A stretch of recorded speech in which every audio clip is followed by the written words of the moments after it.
മഹാനായ ബിലാൽ ഇബ്നു സഅദ് റഹിമഹുല്ലാ അദ്ദേഹം പറഞ്ഞ പ്രസിദ്ധമായ വാക്കുണ്ട്, ലാ തൻദുർ ഇലാ സിഗറിൽ ഖതീഅതി. നീ പാപം അത് ചെറുതാണ് എന്നതിലേക്കല്ല നീ നോക്കേണ്ടത്.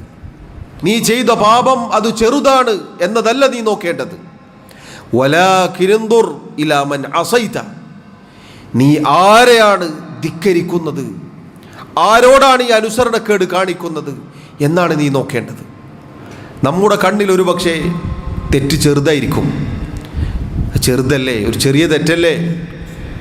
നാട് മുഴുവനും നശിക്കുമ്പോൾ ഒരു ചെറിയ തെറ്റ് ചെയ്താലിപ്പോൾ വലിയ കാര്യമുണ്ടോ എന്ന് പല ആളുകളും ചോദിക്കാറുണ്ട്. ചിലപ്പോഴൊക്കെ അങ്ങനെ ചെയ്യാറുമുണ്ട്. സഹോദരങ്ങളെ, സഹോദരിമാരെ, തെറ്റ് ചെറുതാണെങ്കിലും അത് ഞാനും നിങ്ങളും ആരോടാണ് ആ തെറ്റ് ചെയ്യുന്നത്, അതാണ് നമ്മൾ നോക്കേണ്ടത്. ആരോടാണ് ഈ ചെയ്യുന്നത്? അല്ലാഹു സുബ്ഹാനഹു വ തആലയോടാണ്. ആരാണ് ധിക്കരിക്കുന്നത്? അല്ലാഹുവിനെയാണ്. ആരാണ് റബ്ബ് സുബ്ഹാനഹു വ തആല? നമ്മെ സൃഷ്ടിച്ച് പരിപാലിച്ച് നിയന്ത്രിക്കുന്ന നമുക്കെല്ലാ അനുഗ്രഹങ്ങളും നൽകിയവനാണവൻ. അവനങ്ങേയറ്റം കാരുണ്യമുള്ളവനാണവൻ. അതോടൊപ്പം ശിക്ഷിക്കാൻ കഴിവുള്ളവനുമാണ്.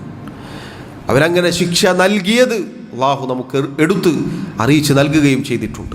അതിൻ്റെ അനന്തരഫലം നൂറ്റാണ്ടുകൾ കഴിഞ്ഞിട്ടും ഇന്നും ലോകത്തിൻ്റെ പല ദിക്കുകളിലും നമുക്ക് കാണാം. അള്ളാഹുവിൻ്റെ അദാബ് ഇറങ്ങിയ സ്ഥലങ്ങളിൽ ഇന്നും പാഠം ഉൾക്കൊള്ളാൻ അള്ളാഹു അത് ബാക്കി നിർത്തിയിരിക്കുന്നു. അതുകൊണ്ട് പ്രിയമുള്ളവരെ, ഞാനും നിങ്ങളും ശ്രദ്ധിക്കുക. തിന്മകൾ, പാപങ്ങൾ എന്നത് അതിൽ നിന്ന് അകന്നു നിൽക്കാൻ, ഓടി അകലാൻ നമ്മൾ പരിശ്രമിക്കേണ്ടതുണ്ട്. പറ്റിപ്പോയോ അള്ളാഹുവിലേക്ക് നമ്മൾ ഖേദിച്ചു മടങ്ങണം. അള്ളാഹു ഗഫൂറാണ്, റഹീമാണ്. അള്ളാഹു പുറത്തു തരും.